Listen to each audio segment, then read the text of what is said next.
Colleagues, today I rise in opposition of this package of bills as it relates to the fate of Detroit Public Schools. I too, like my colleague from the 10th District, am DPS. When I think back of Nelson Mandela, he once said, education is the most powerful weapon that you can use to change the world. If that saying is true today, why aren't we providing Detroit school kids with that opportunity to change the world?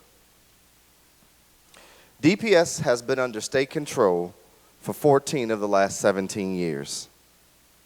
No teacher nor elected school board member made the choices that got DPS here today. Those choices were made by emergency managers, state-appointed emergency managers, might I add. Therefore, all of this is on the state. We all agree that there are problems and issues that need to be resolved within DPS, but as these bills are written, they don't do that. Earlier this week, we heard from Judge Stephen Rhodes, the state-appointed emergency manager in Detroit Public Schools. Judge Rhodes told us that the debt in DPS currently is over $800 million. That wasn't a school board member. That was not a teacher. That was the state-appointed emergency manager that stated there are more than $800 million in debt currently in Detroit Public Schools. Last week we heard $30 million was not sent for MIPSR's payments. What is the $800 million in debt? Where did the $30 million go? Yesterday and today, I offered an amendment to require an audit of the district's finances, and that amendment was defeated. Since its inception, the EAA has failed the school children of Detroit. For too long, Detroit school kids have been used as guinea pigs on which this state has performed educational experiments. As I previously stated, Eastern Michigan University Board of Regents decided in February to terminate the agreement. Yesterday and today, I offered an amendment to have the failed EAA schools put back into Detroit Public Schools, and that amendment failed. In 2009, DPS teachers and staff made loans of $10,000 to DPS because DPS couldn't meet its financial responsibilities. That's right, the teachers and the staff loaned the district. This is unheard of.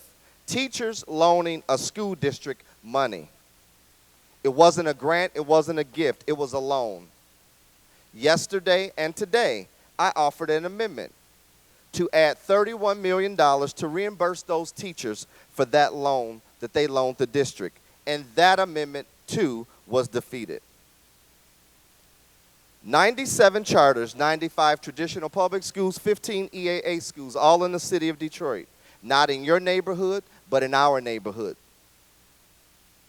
All of these schools and poor academics, and not one school in the city of Detroit was closed for poor performance. We've heard from the countless stakeholders regarding leveling the playing field to ensure that all schools in the city of Detroit are held to the same standard and produce academic results that are of quality. Yesterday and today, myself and my colleague from the 6th District offered amendments to level the playing field and hold all schools to the same standard in the city of Detroit, and those amendments were defeated. All school kids deserve access to a quality education, even Detroit school kids. However, these bills don't do anything to address providing a quality education or adequately address the debt crisis in Detroit Public Schools. If this legislative body sends anything less than $715 million to DPS, we will not be addressing the debt crisis in Detroit Public Schools. We heard from the governor. We heard from the Treasury Department. We heard from the state-appointed transition emergency manager. We heard from House Fiscal and countless others saying that the district needs at least $715 million to move forward. The district needs $515 million for debt, $200 million for transitional funds to repair buildings, improve school safety, and repay tips. Anything less than $715 million, we will be right back here, not in a year, in 7 months and 8 months. We are putting Detroit Public Schools on a path that we'll have to come back and address this same financial crisis. But we want transparency.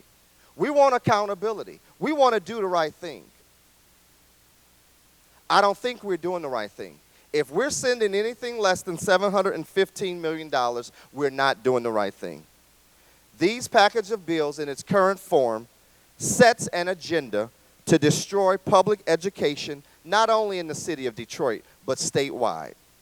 These bills are anti-student, anti-union, anti-teacher, and anti-democratic. It's Detroit today, but when we look at what emergency managers have done across this state, it may be Detroit today, but it'll be your community tomorrow. I urge you to vote no on these package of bills.